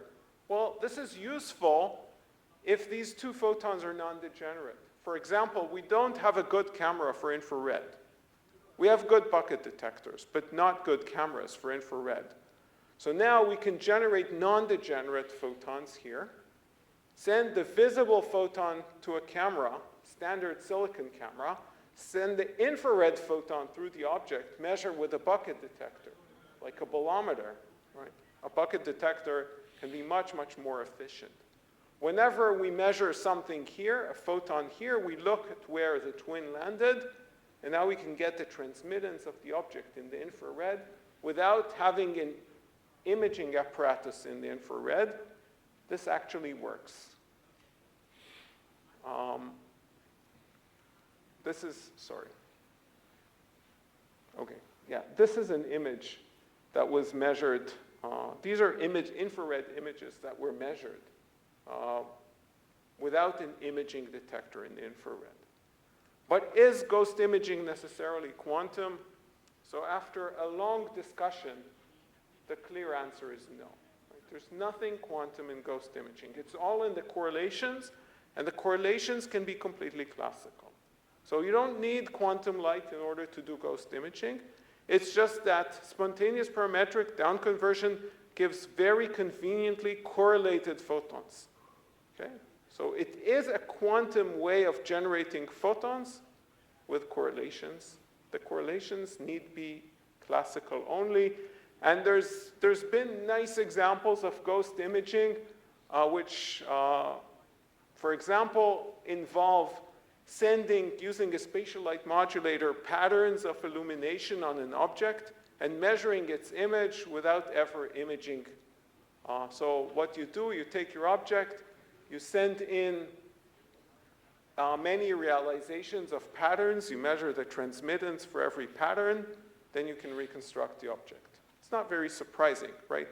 You could work in the basis of just sending, like in a confocal, light into a certain point in the object. It's not a very efficient way. If your object is sparse, it's much more efficient to send patterns and then measure the transmitted intensity in every pattern. In any way, this is not quantum, but it can use a quantum source, spontaneous parametric down conversion. There is a variant of this idea of, imaging with non-degenerate photons, measuring infrared light with visible cameras. And so this was this paper by Lemos and co-workers from the Zeilinger gang, imaging with photons that have not interacted with a sample. How does this go? And this is now really quantum. So take your pump beam and send it to a nonlinear crystal. The nonlinear crystal splits this into two beams. The red beam goes through the object. The yellow beam continues onto this beam splitter. Okay? In the meantime, the green beam that generated these two photons is split again here and meets here with a red beam that passed through the object to interact with it in a second nonlinear crystal. The second nonlinear crystal now generates, similarly to this one, this yellow beam, the equivalent of the yellow beam, by difference frequency mixing between this green beam and this red beam. Now you ditch the red beam that interacted with a sample, and you're only measuring the interference of the yellow beam. It's an interferometer, right? You generate the yellow beam in nonlinear crystal 1 and the nonlinear crystal 2. But somehow the magnitude of what you get here depends on this component of the red beam that passed through the sample. Okay? In terms of interferometry, this is known as an SU11 interferometer. Okay? And this is, if you want, a really quantum effect. And you can measure the properties of this object by looking at frequencies which are completely different. So this can be, the red can be infrared, and the yellow can be visible. And still you can use cameras here, or visible light detectors, which are much, much better than infrared detectors, to detect the transmission here of an infrared beam. And this is an example of this. So it's reminiscent of ghost imaging, but this is not ghost imaging. You can actually measure infrared transmission by, down converting, then up converting if you want information. So SU11 interferometers are a real thing, and they're really quantum. Okay? And they can give you better sensitivity and also and also conversion of the signal to a much more convenient frequency range. We do have to note that because you're using a nonlinear crystal, there's other issues governing resolution. So resolution is inferior to direct imaging. And that's because, you need to use relatively thick crystals in order to convert. You can't focus light too much into them. So the imaging capabilities of such setups are dependent on parameters which, are not really just defined by the imaging system. It's the conversion system that, that actually controls this. Another peculiar phenomenon, which has to do with a real quantum effect, is entangled two-photon absorption. Now, this is really weird, because everyone is familiar with two-photon absorption. You have two simultaneous photons arriving at one molecule and being absorbed simultaneously. But now, the issue is that you need relatively intense light in order to do this, because the probability of these two photons arriving at the same time in the same place is low. But now, if we use a source which is composed of time-entangled photons, if the source generates pairs of photons that we know arrive at the same time, their probability of hitting the same molecule at the same time is unity, right? If they're there, they're there at the same time. Okay, so this is a beautiful experiment that was done in the group of Oron Silverberg in 2004. Take 532 laser, down convert it into two infrared photons.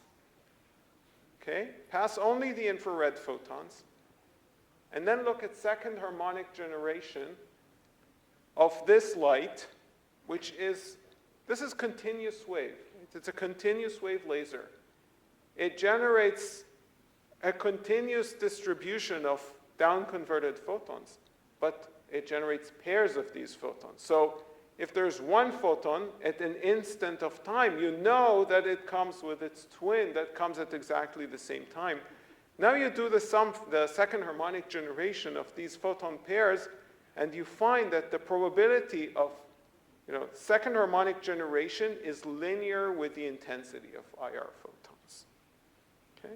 You double the intensity of the IR photons, you double the probability of second harmonic generation, or for that matter, of two-photon absorption. Right? So you have two-photon absorption or second harmonic generation, which is linear with the incoming power. If, however, for example, you attenuate here, somewhere in the middle, you see that the dependence on attenuation is quadratic. Why? Because it's enough to lose one of the two photons. Right? If you just attenuated one, you killed the pair, because all the signal comes from the fact that they're correlated. So there's been a lot of discussion about whether this can be used to do two-photon microscopy with light of negligible intensity, using down-converted light. Okay, this is controversial, and I'm not really an expert on the controversy. There are demos of entangled two-photon absorption, which means using a CW stream of photon pairs in order to measure two-photon fluorescence at excitation fluxes which are ridiculously small. The problem here and here is that you have to operate at a very low flux, because if the pairs of photons start to overlap in time, this becomes classical light. And so the excitation flux is limited by the coherence length of a pair, or the bandwidth of the down-converted light, which is somehow limited. But in principle, you can get up to 10 to the 12, 10 to the 13 pairs per second if you design your system right. So whether this is at all relevant to imaging, I'm not sure, but it's definitely something to watch, because quantum mechanics sometimes can get you unintuitive results. And these are some examples of imaging with these very low excitation fluxes, from this paper. But I warn you that there's a controversy on whether entangled two-photon absorption is really the underlying phenomenon here, and not hot carrier absorption, etc. But anyway, something to watch. Okay. Interferometry. So I already discussed this noon state interferometry, right? If you had this noon state generator and the end photon detection apparatus, neither of which is simple, you can get interferometry which is super sensitive, right? So high noon states collect phase n times faster than standard single photons or coherent states. They behave as if their wavelength is n times shorter, right? So you can get an interferometer with, let's say, ultraviolet resolution for a system operating in the visible or in the infrared. And so you can do this even if you work at wavelengths which are, let's say, when ultraviolet is absorbed by the sample. Of course, this leaves the small problem of the noon state generator and the end photon state detector to reach the Heisenberg limit. But this is a nice example for polarization microscopy. So the noon state here is n photons vertical, 0 photons horizontal, plus 0 photons vertical, n photons horizontal. So you don't know, you're sending n photons to the sample. You don't know their polarization, but you know that all the n arrive at the same polarization. And now you can do polarization microscopy, the oldest modification of the microscope, which is more precise for a given number of photons. So if you want, this is the phase estimation, the birefringence estimation that you can get from 50 single photons, from 25 pairs, from 17 triplets. You can see this is more noisy than this, right?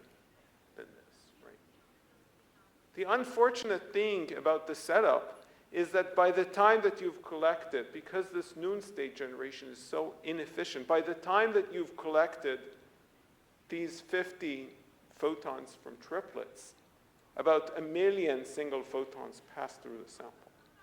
Okay? So you don't gain anything in terms of quantitative gain from these triplets. But in principle, if you had a very efficient noon state generator and very efficient state detection, the worst part is the detection, because the quantum efficiency of a detector is now cubed, right? So if your detector is 85% efficient in detecting single photons, that's great.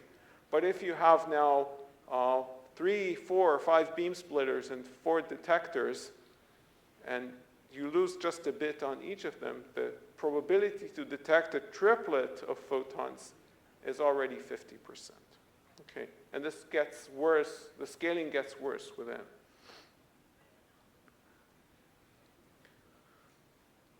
Imaging with squeezed light is actually used in LIGO to better estimate displacement of a mirror. So it's a big interferometer, 4-kilometer arm, right? And you can actually gain from this. You gain in one range of frequencies at the expense of loss in another range of frequencies. This is useful whenever you want to convert information to intensity. And one place where you do this is in coherent nonlinear microscopy. So this is stimulated Raman scattering for the experts. Work from, this is just the explanation of stimulated Raman scattering. In stimulated Raman scattering, you're sending into your sample 2 pulses, one at the Stokes frequency, one at the pump frequency, and you're looking at stimulated Raman gain from the pump to the Stokes by transmission through the sample. And this is sensitive to vibrational contrast in the sense that it's sensitive to whether the energy difference between these 2 photons is resonant with a vibrational frequency. And stimulated Raman scattering is common. You'll hear several talks, I'm sure, at this conference about stimulated Raman scattering. It's limited in sensitivity because you have shot noise on the Stokes beam, right? So the shot noise on the Stokes beam makes it harder to detect very, very weak transfer of energy from the pump to the Stokes. And so if we could use a squeezed Stokes beam, we would get, with increased phase noise, lower intensity noise, we can get better sensitivity. And you can see this in this work from the group of Warwick-Bowen, quite recent. Well, this is the shot noise limit, and this is where they get. It's not amazing. You can get a few % increase in sensitivity. The price to pay is a messy generation system. For squeezed light, you're just measuring intensity, but the generation system is more complicated. You have to get spontaneous parametric down conversion, amplify it, et cetera, et cetera. But this is something that may advance over time to give you a more quantitative improvement here. Last topic that I want to say is something about holography with photon pairs, entangled photon pairs, and this really uses entanglement. So in this paper from the Glasgow group of Hugo Defien's work and Daniele Faccio, they take advantage of the fact that you get polarization and K-space, momentum space, entangled photons, and you look at the correlations between these two. These are, you're sending in 2 photons with different polarization and known momentum, which means you can actually measure, by measuring correlations between these 2 halves of a single camera, you can measure phase, or you can do phase microscopy. or polarization microscopy on the sample.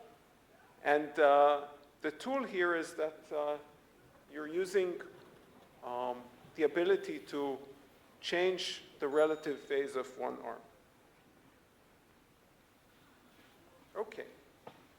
So interim conclusions from this part are here.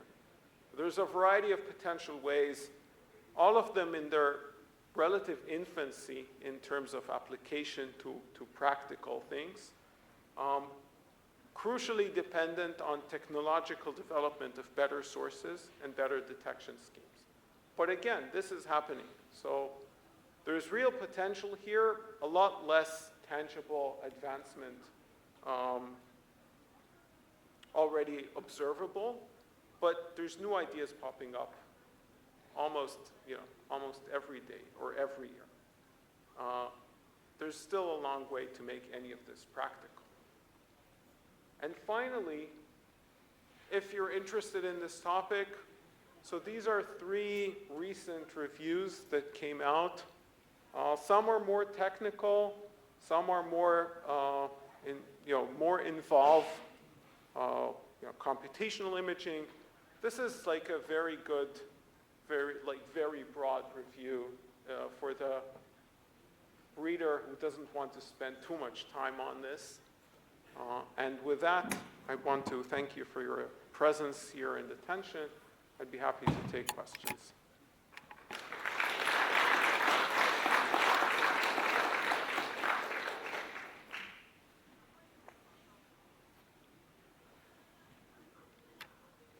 Yeah.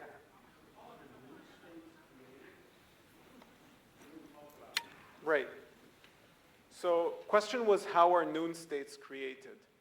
In fact, the n equals 2 noon state is very easy to generate.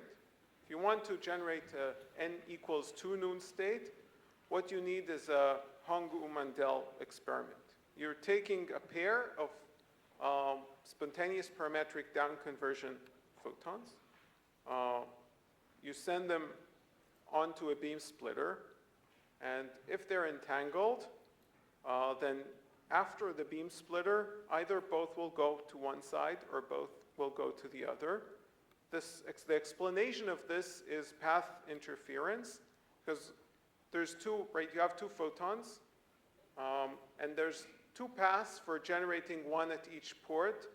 One is both are transmitted, one is both are reflected. There's a phase associated with the reflection. These 2 paths completely destructively interfere. So n equals 2 is standard Hong-Ou-Mandel interference. That's easy.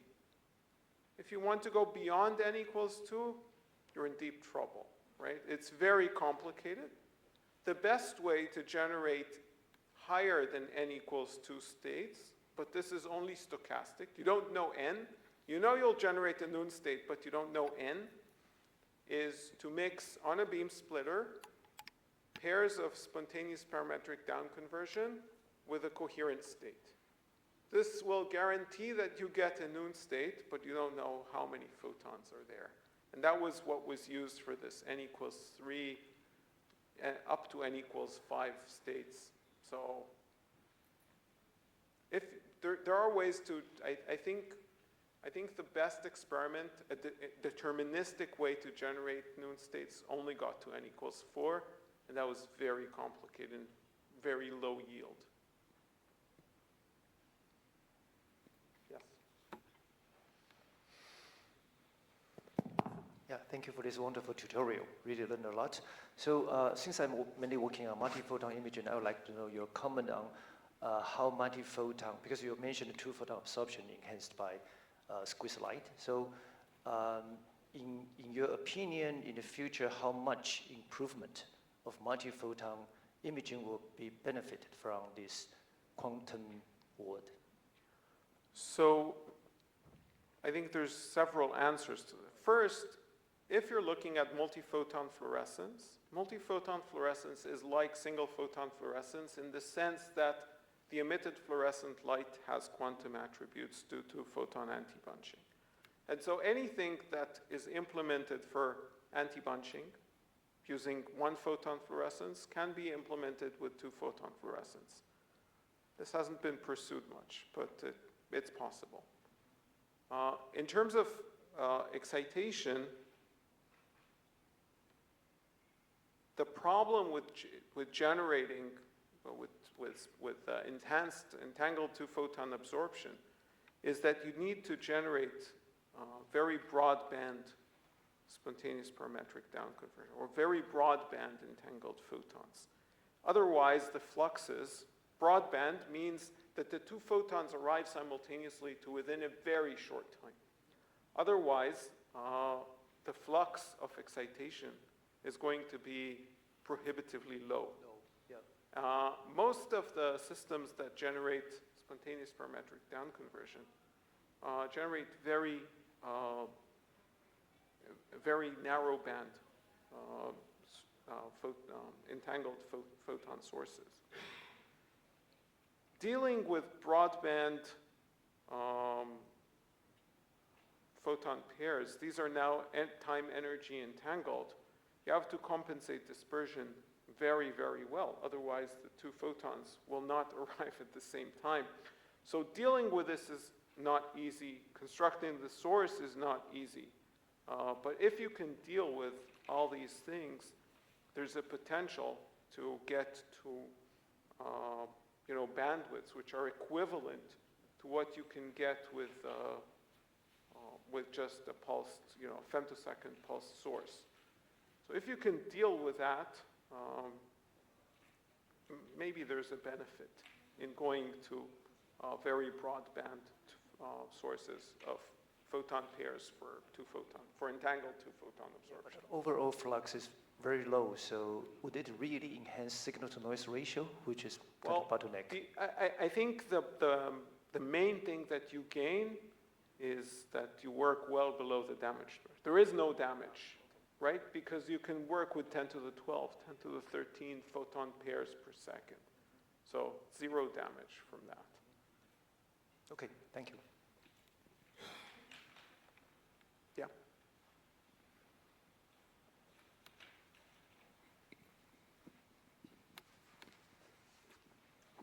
Thank you for the nice tutorial. I have a naive question on the second harmonic generation that you showed with the down-converted source. So first of all, if we want to use this for microscopy, isn't it against one of the advantages of second harmonic generation, which is high resolution? And also, can we still call this a nonlinear process? Okay, so these are two questions. Can we call it a nonlinear process? Well, it depends in what sense. You get frequency conversion, which is not something you would get linear. You get a linear dependence on the excitation intensity. However, you still get the nonlinear dependence on the focusing. So entangled two-photon absorption or entangled second harmonic generation still would give you axially resolved signals, because the two photons have to be at the same place at the same time. And when you use femtosecond sources, you're just guaranteeing that they're there at the same time by squeezing all the photons into 100 femtoseconds. Here, you don't care, right? So in the sense of the functionality, it's just the same. I would call this nonlinear also. It's just a peculiar kind of source that guarantees that photon pairs are arriving together. The main issue is that you cannot really use this in highly scattering media, because in highly scattering media, let's say you do two-photon absorption and you're deep in scattering tissue, so only 1 in 10 photons actually is ballistic, arrived at the right place. If only 1 in 10 photons arrived there, but you started with a watt, okay, you have 100 milliwatts there. But if only 1 in 10 got there, and if you lost a photon from a pair, you lost a pair. So it's a lot more lossy. Right? So in the sense of going deep into scattering medium, this is an issue. The entangled photon pair absorption is more sensitive to loss than standard two-photon absorption. Thank you.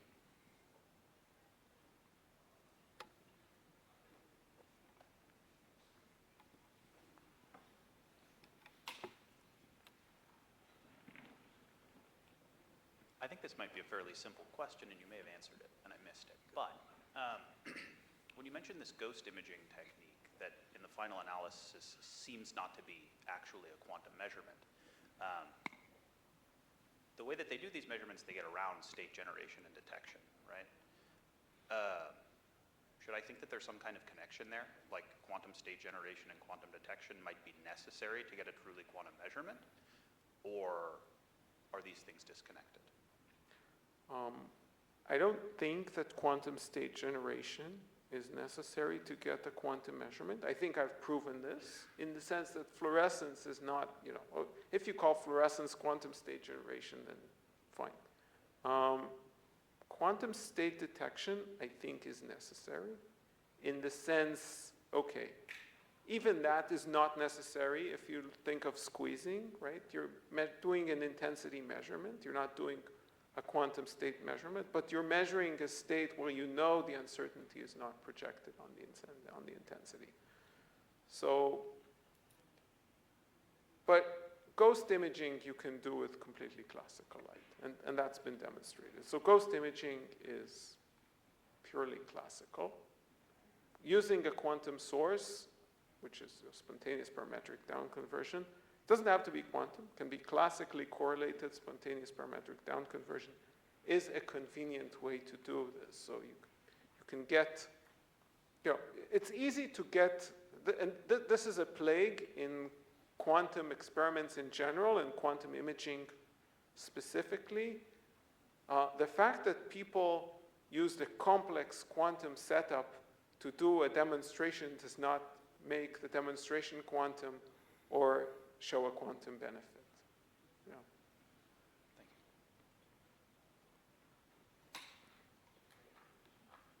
Yeah. you. No. There's, okay, sorry. For the phase improvement, you show 0.6 dB squeezing and 15% improvement. So it's essentially one-to-one correlation, right? How many dB squeeze you get is how much you get the gain. So what's the best squeeze light one can generate? I think records around 10 dB. There's still a long way to go. Because this is not limited. Physics doesn't limit you to anything there. But practicalities do. I think the best I've seen is almost 10 dB. Depends, you do balance detection or not, etc. But these are technicalities. 10 dB, give or take. There was somebody behind you, Chris.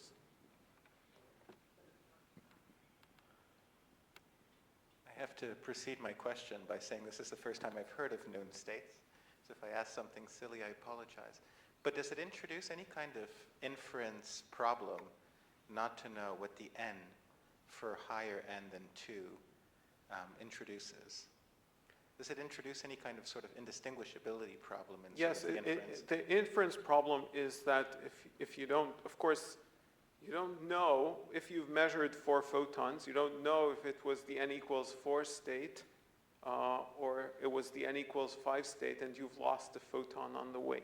And so the way these experiments are done, which again is in a sense cheating, and I didn't tell you, is to work in a regime where the probability of n equals 3 is low and the probability of n equals 4 is negligible.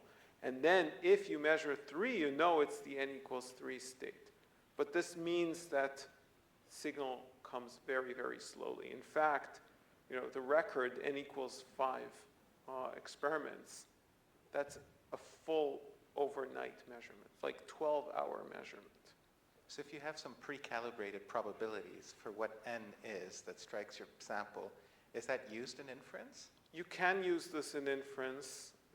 In order to actually use this in inference, you need motivation. And the signals are so weak. And, all these experiments are really at the very, very basic demo level. So I don't think, people have actually used the inference. because, you know, the experiment, the polarization, super sensitive polarization microscopy experiment, fused inference based on 1 million single photons, 1,000 pairs, and 50 or 15 triplets. The inference is completely the 1 million single photons. So the gain to the inference from the pairs and the triplets is just so negligible that you don't care.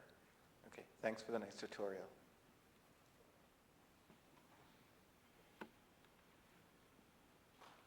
I think maybe one last question, because we don't want to run over time. Okay, so two last questions. One is that for quantum light source imaging, is there any possibility to do like hyperspectral imaging to including spectral information?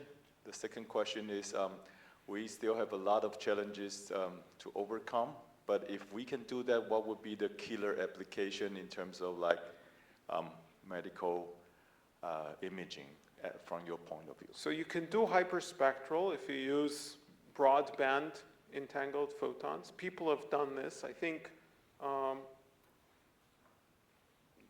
think this, of course, you know, in these experiments where you measure infrared by detecting in the visible, if you're spectrally resolved in the visible, you're spectrally resolved in the IR by means of, you know, energy conservation.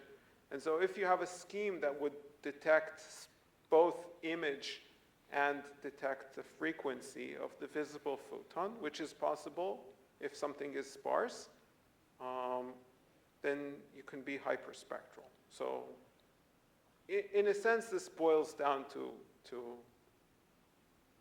questions that were already solved for classical imaging, using, for example, sparsity.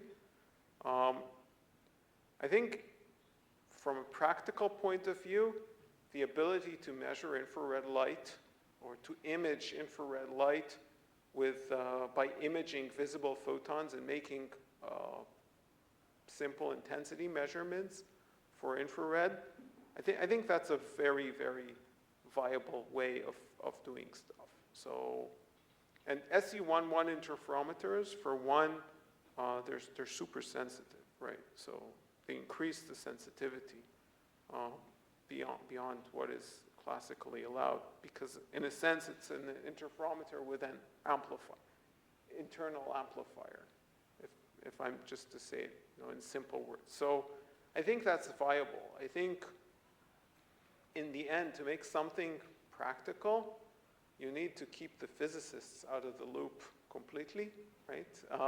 And that's still hard for quantum experiments. So they haven't gone, you know, the real hardcore quantum experiments, they haven't gone much beyond a very preliminary demo in a physics lab. Maybe one last comment. I think this is recorded, so if you've taken photos of the slides during the talk, that's great, but I think it'll be recorded and posted on the FOM website. And thanks again to everyone for your attention.